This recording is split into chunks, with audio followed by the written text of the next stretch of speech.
नमस्कार मंडळी, कसे आहात सगळे? मी आशा करते की तुम्ही सगळे मस्तच असाल. पण मला मात्र हा व्हिडिओ तुमच्यापर्यंत आणण्याकरता थोडासा उशीर झाला, कारण या उन्हाळी सुट्टीत मी माझी काही पेंडिंग असलेली कामे करण्यात व्यस्त होते.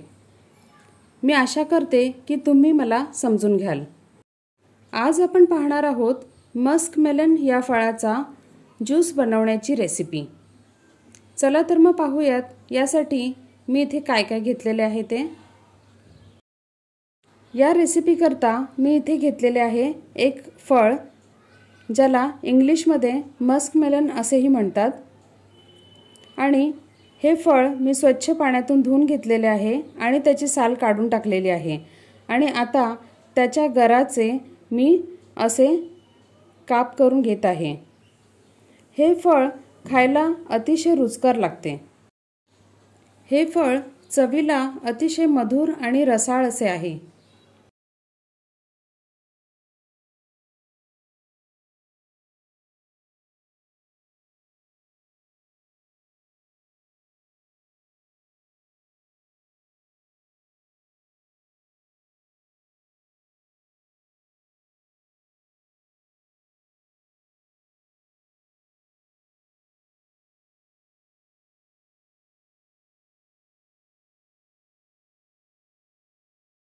आणि अशा प्रकारे हे फ्रूट आपले कट करून झालेले आहे. मराठीमध्ये या फळाला काय नाव आहे ते तुम्ही मला कमेंट बॉक्समध्ये लिहून सांगा.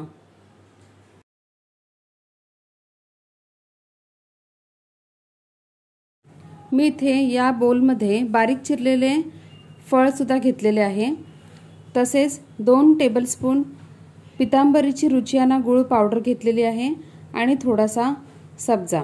हा 1 चमचा सब्जा आहे, जो मी 15 ते 20 मिनिटे अगोदर भिजवून घेतलेला आहे.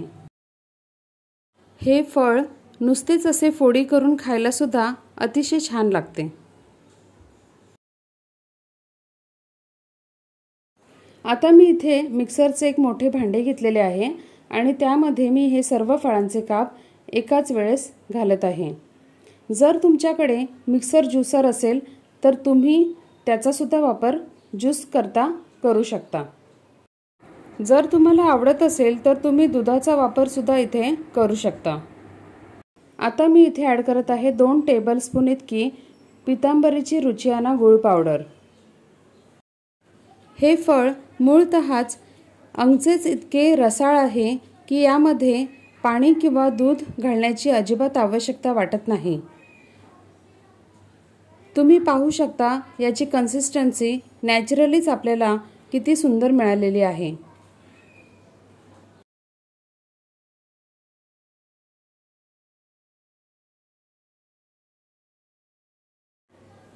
आता मी यावर फ्रूट्सचे टॉपिंग सुद्धा डेकोरेट करत आहे, कारण यामुळे आपल्याला ज्यूस पिण्याची तसेच फ्रूट खाण्याची मजा सुद्धा एकाच वेळी अनुभवता येईल.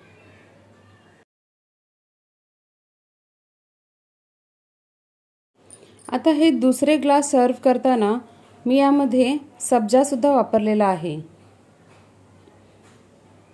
त्यामुळे सुरुवातीला मी सब्जाचा लेयर वापरलाय, त्यानंतर ज्यूस ओतलेला आहे आणि पुन्हा एकदा सब्जाचा लेयर देत आहे आणि यावर पुन्हा आपण थोडासा ज्यूस घालून मग त्यावर टॉपिंग्स द्यायचे आहे.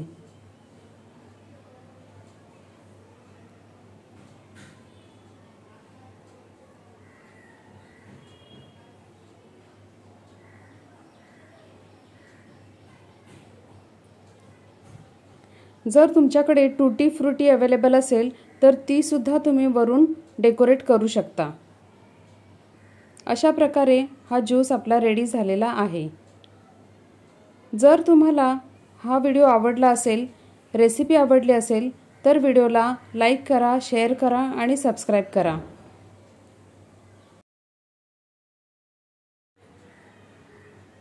व्हिडिओ शेवटपर्यंत पाहिल्याबद्दल खूप खूप धन्यवाद.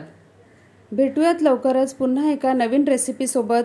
तोपर्यंत खात रहा, खुश रहा, आनंदी रहा आणि जयास किचन हा चॅनल पाहत रहा. Bye bye.